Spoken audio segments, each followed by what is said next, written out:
Selamat menyaksikan.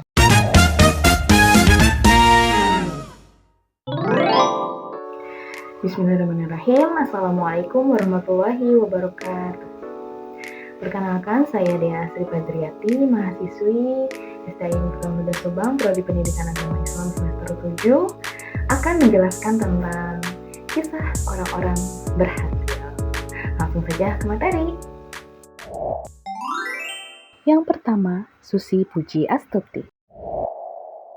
Susi Pujiastuti merupakan sosok pengusaha wanita Indonesia yang sukses berkat tekad dan semangat wirausahanya. Lahir di Tasikmalaya pada 15 Januari tahun 1965, beliau memulai usahanya dengan membuka bisnis ikan asin dan ekspor produk perikanan.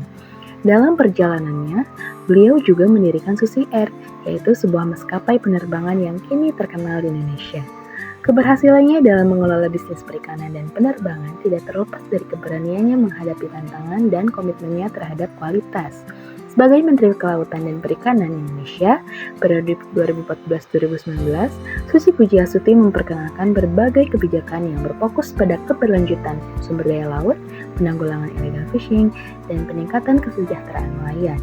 Keberhasilan Susi Pujiastuti dalam dunia bisnis dan pemerintahan membuktikan bahwa kesuksesan bisa datang dari kerja keras dan integritas, bahkan jika seseorang berasal dari latar belakang yang sederhana.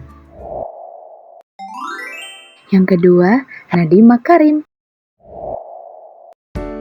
Nadiem Makarim adalah salah satu pengusaha muda yang mengubah wajah dunia teknologi di Indonesia.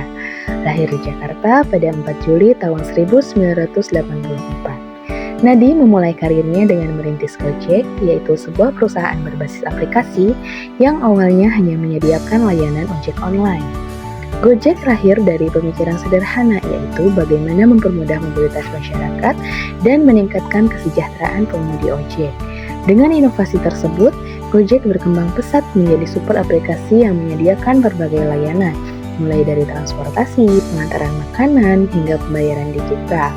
Keberhasilan Nadiem Makarim tidak hanya terletak pada kesuksesannya mendirikan perusahaan unicorn di Indonesia, tetapi juga pada kemampuannya mengubah landscape ekonomi digital.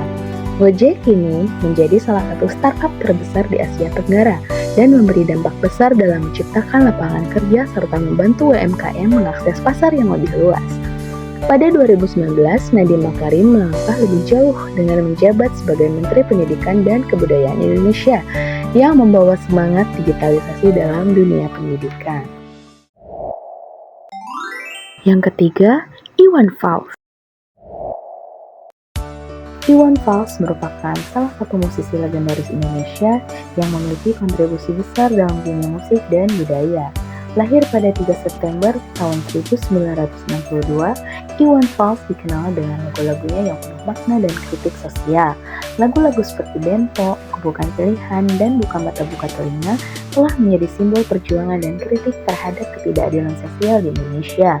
Keberhasilan Iwan Fals dalam meraih popularitas tidak hanya dilihat dari segi komersial, tetapi juga dari dampak sosial yang ditimbulkan oleh lagu-lagunya. Iwan Fals menjadi suara bagi mereka yang merasa terpinggirkan dan memberikan pesan kepada masyarakat untuk lebih peka terhadap keadaan sekitar. Hingga saat ini, Iwan Fals tetap menjadi panutan dalam dunia musik Indonesia dan kontribusinya di dunia seni tak terbantahkan. Yang keempat, Liliana Natsir. Liliana Natsir adalah salah satu atlet bulu tangkis terbaik yang pernah dimiliki Indonesia. Lahir pada 9 September tahun 1985 di Manado. Liliana dikenal sebagai pemain ganda campuran yang sangat sukses.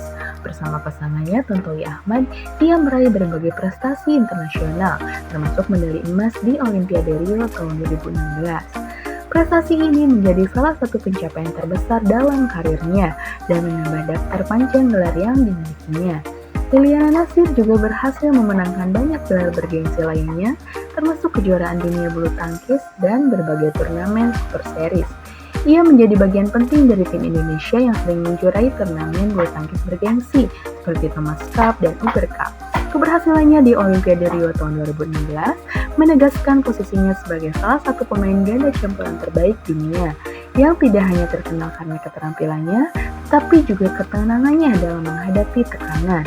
Pensiun pada tahun 2018, Liliana Natsir terus menjadi panutan bagi atlet muda Indonesia.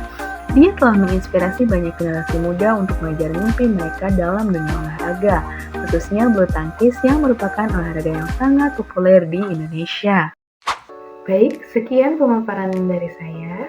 Selanjutnya ada pertanyaan nih yang insya Allah akan saya jawab langsung di video ini. Berikut pertanyaannya.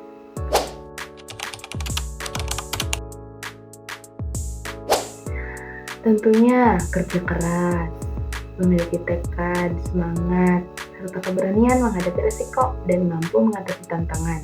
Intinya pantang menyerah. Mungkin selama ini kita beranggapan seseorang bisa dikatakan sukses itu apabila mereka terkenal dan kaya raya. Tentunya bukan hanya itu, lebih tepatnya seseorang bisa dikatakan sukses apabila dia telah mencapai tujuan atau keadaan yang sesuai dengan prioritas pribadi mereka masing-masing.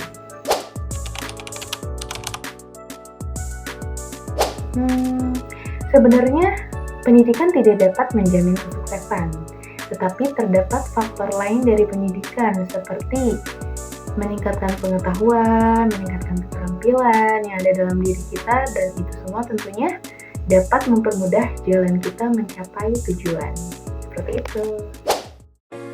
Baik teman-teman, kesimpulan pada materi kali ini yaitu kisah-kisah orang sukses di Indonesia di berbagai bidang, baik di dunia bisnis, teknologi, seni, maupun olahraga, menunjukkan bahwa kesuksesan dapat dicapai oleh siapa saja yang memiliki tekad, semangat, dan kemampuan untuk mengatasi tantangan. Orang-orang seperti Susi Pujiastuti, Nadiem Makarim, Iwan Fals, dan Liliana Natsir adalah bukti nyata bahwa dengan kerja keras dan keberanian untuk menghadapi risiko, siapapun bisa mencapai puncak kesuksesan. Keberhasilan mereka tidak hanya memberikan inspirasi bagi generasi muda Indonesia, tetapi juga menunjukkan bahwa Indonesia memiliki banyak potensi untuk berkembang di berbagai sektor. Kisah sukses ini menjadi bukti bahwa dengan pendidikan yang baik, inovasi yang terus berkembang, serta semangat untuk berkontribusi bagi negara.